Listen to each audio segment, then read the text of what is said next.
Hello, this is Dr. Baxley. This is a worksheet from Chem 201X about dimensional analysis and conversions. I'm going to show you how to solve all the problems on this worksheet. If you're having trouble with conversions, I'd check out the conversion tips video first for a quick 5-minute introduction. I also urge you to try these problems on your own first. You can try one with the video paused, watch the solution, then try the next one with the video paused, just to make sure you can do these on your own. It's easy and fun to watch me solve these problems, but that's not going to help you very much. Okay, here we go. Here we've got a conversion between nanometers and meters.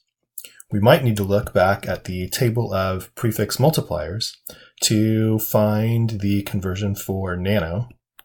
And we can see that 1 nanometer is going to be equal to a really small number of meters, or that 1 nanometer is equal to 1 times 10 to the 9th meters.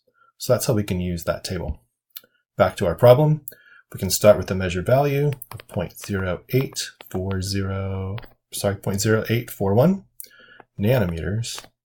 We can use that conversion factor from the previous page as a ratio with 1 nanometer in the denominator and 1 times 10 to the minus 9 meters in the numerator.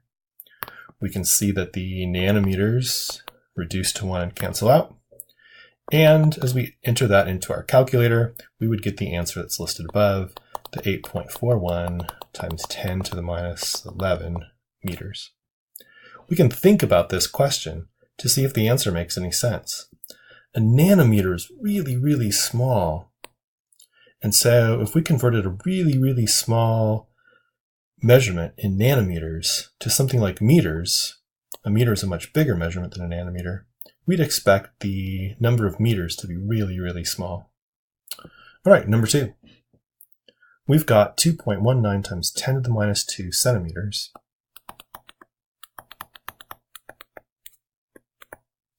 We're trying to convert that value to meters. Now, if we look at this table in the text, we don't have a conversion that goes directly from centimeters to micrometers. But we do have a centimeter conversion, where 1 centimeter is equal to 0.01 meters. And then we have a micrometer conversion, that 1 micrometer is equal to a really small number of meters, or that 1 micrometer is equal to 1 times 10 to the minus 6 meters. So I urge you to do this conversion in 2 steps, not 1 step that you try to combine in your head all at once. We can multiply by 1 centimeter for every 0.01 meter. Now we know the distance in meters. We can then multiply by the 1 times 10 to the minus 6 meters for every 1 micrometer. And this will get us the answer above, the 2.91 times 10 to the 2 micrometers. If you notice, the answer should have been in micrometers, not meters. We can check to make sure the units cancel out.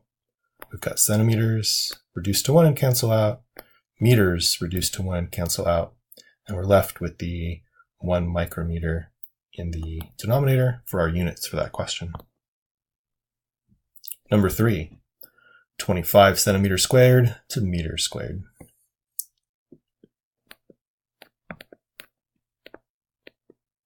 We've already looked up the centimeter to meter conversion for the previous problem, and that was 1 centimeter for every 0.01 meter. Now, if we look at this, if we look at the units for the denominator of centimeters and the numerator of centimeters squared, we can see that dividing centimeters squared by centimeters isn't going to cancel out the units. So what we need to do is we need to square the entire conversion factor. That means both the unit and the number inside the conversion factor. So this will give us an answer of 2.50 times 10 to the minus 3 meters squared. If we think about this in another way, we could think about a box that was 1 foot by 1 foot in dimensions. Now, if we calculate the area of that box, it would be 1 foot times 1 foot equals 1 foot squared for its dimensions. But if we look at this value or this square in inches, we know that each side is also 12 inches. And so if we calculate the area in inches, that would be 12 inches times 12 inches, or 144 inches squared. This is using the conversion factor twice. If we took 1 square foot times 12 inches per 1 foot squared, like that, that would give us the same value of the 144 square inches. Next question. We've got a density of gold, a measured value that's a ratio, and then we've got a bunch of dimensions for a piece of gold. Now remember from the conversion tips video, starting a problem with a ratio is usually not a very productive thing to do, so we can avoid that by calculating the volume of this particular object by multiplying all the dimensions together.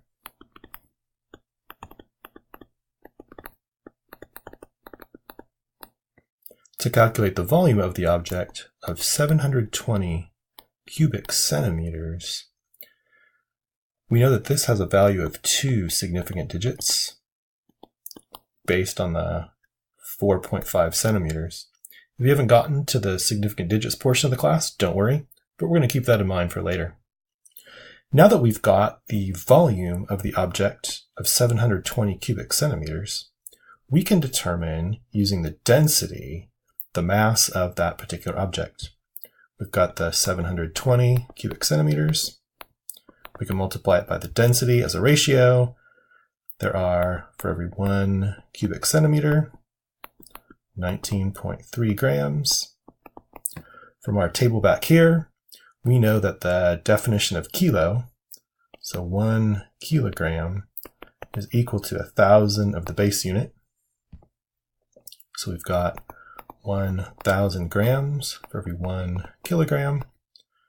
And since we're limited to 2 significant figures, the answer is the 14 kilograms. Next question. Calculate the volume in liters of gold that would have a mass of 20 pounds. Again, we can start with a measured value that's not a ratio, 20.0 pounds. We can go back to our table here to figure out what we might use for a conversion factor. We've got pounds to kilograms, and we also have pounds to grams. I'm going to use that one.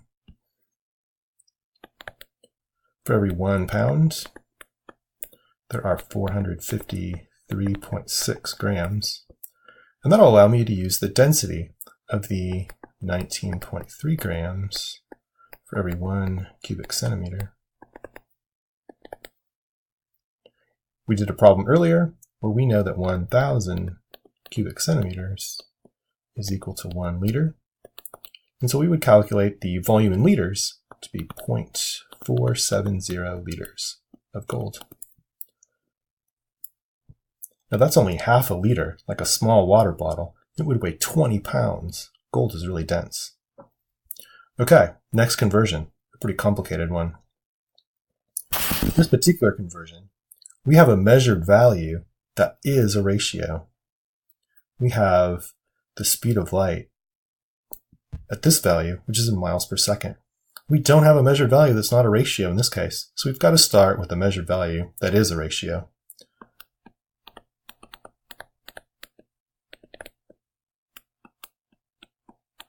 Make sure you write it as a numerator-denominator fraction.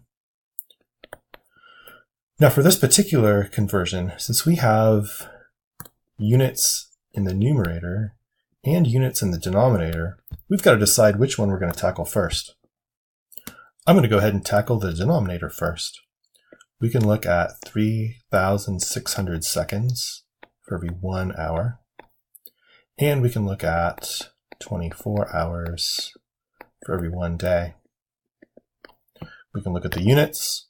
We've got seconds that reduce to 1 and cancel out, and hours that reduce to 1 and cancel out. We're left with day in the denominator, which is what we're looking for. We can now work on the numerator units. We can do miles to kilometers. We could cheat, look back at the table in the text, and we could find a mile to kilometer version. But we can also do this kind of brute force way. We know that for every 1 mile, there are 5,280 feet. In every 1 foot, there are 12 inches.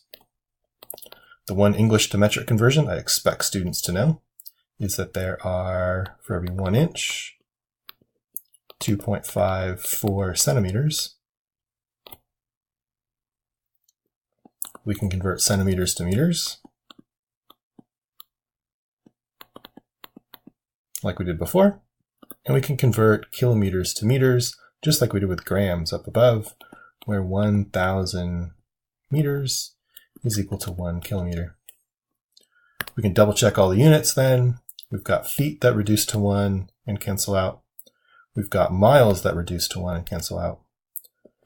Same with inches, same with centimeters, same with meters, and we're left with units of kilometers per day. So that's a really long way for light to travel. Good job, light. Question number 7. This is another case where we've got a ratio to work with, not a measured value. So we can start with the 4.59 cubic inches for every 1 gram. Multiply it by the conversion you're supposed to know for my class. For every 1 inch, there are 2.54 centimeters. We've got inches cubed in the numerator. You know what that means. We've got to cube the whole conversion factor. We can now convert from grams to milligrams by using our conversion of 0.001 grams for every 1 milligram. And you're wondering, where did that come from? That, of course, came from our table in the back, table 1.2. We know that 1 milligram will be equal to 0.001 grams. And we can use that as a conversion. We can check the units. We've got units of grams that reduce to 1 and cancel out. And same thing with inches cubed, leaving us with the centimeters cubed per milligram. And this problem works out to have an answer of 0.0752 centimeters cubed for every 1 milligram. Don't panic, there's only one left. This one's really not so bad of a conversion. All we have to do is take the measured value that's not a ratio. In this case, that'd be the 25 grams of sugar. Multiply it by, well, if we know that there are 108 grams per liter, we could figure out the volume in liters. So for every 108 grams, we know the volume of the soda would be 1 liter. We can then go to our handy conversion chart. Liters and quarts is right there. So we know that there are 1.057 quarts for every 1 liter. We were already given a cups per quart conversion. So for every 1 quart, there are 4 cups. And this means that you'd have to drink almost 1 cup of soda, a mere 8 ounces, to get a whopping 25.0 grams of sugar. Maybe it's time to cut down on the sugar.